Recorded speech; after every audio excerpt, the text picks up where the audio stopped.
Hello lads, welcome back to the channel. We're doing a new series, V8 build, putting an M62B44 into an E36 coupe drift car.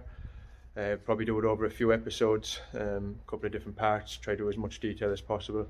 It's not going to be a fast project, it's something we're doing over the next couple of months, but enjoy watching.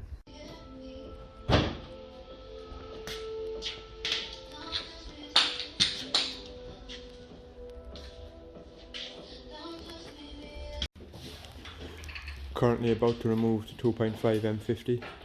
The engine is for sale. Contact Pmc Adapter.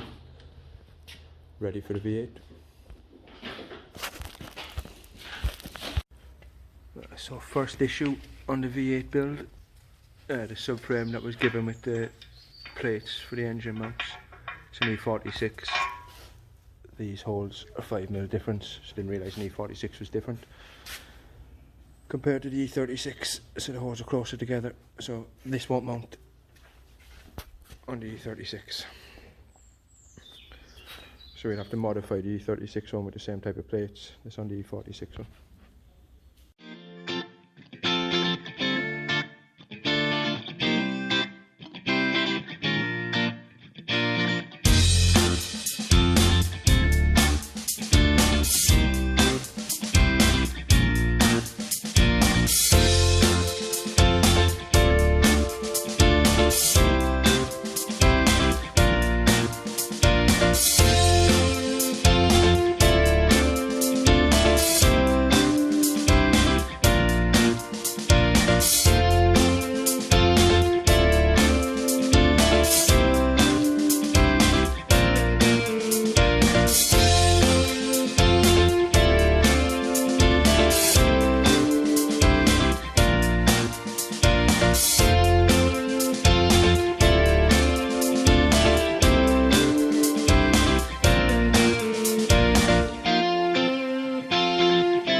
So the new engine mount plates welded onto the E36.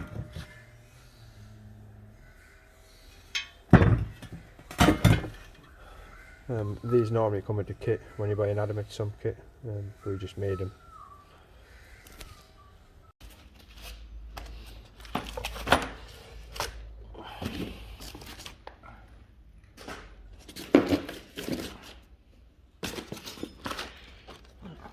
Pmc adapter plate for the M57 engine, M57 gearbox, sorry.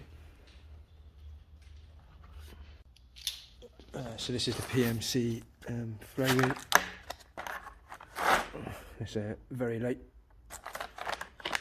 and then they provide a Sachs clutch to go with it, so it should be okay. So another issue with the V8 conversion, we've got Pmc adapter plate, which is for M60, M62 to M57 gearbox, but it matches up to the engine no problem, but no way of lining it up to the gearbox. The gearbox is correct, numbers are correct, so just trying to work that out at the moment.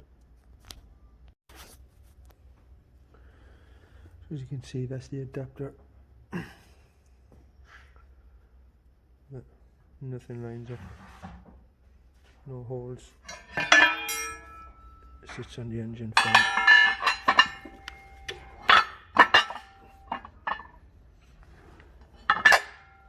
It does say it's for a left-hand drive, which I'm assuming is. We just have to cut this plug out of the engine so we can put a left-hand drive starter on it. Well, that's what it says on the website. So we got the Pmc adapter to line up where we needed it.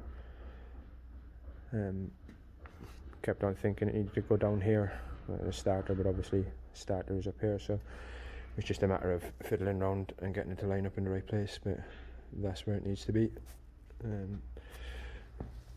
So it does say when you buy the Pmc adapter that because it's for a left-hand drive, you have to fit a left-hand drive starter on the opposite side of the block. So we need to cut this bit out now so it can take a starter.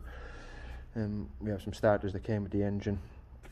I'm assuming they're all right-hand drive, so there is any difference with a left-hand drive starter, we'll have to get one to get that fitted.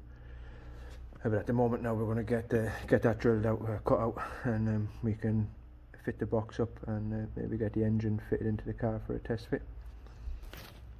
So the engine bay now is all stripped out, ready for the engine. As I said, the tabs for the engine mounts are in place.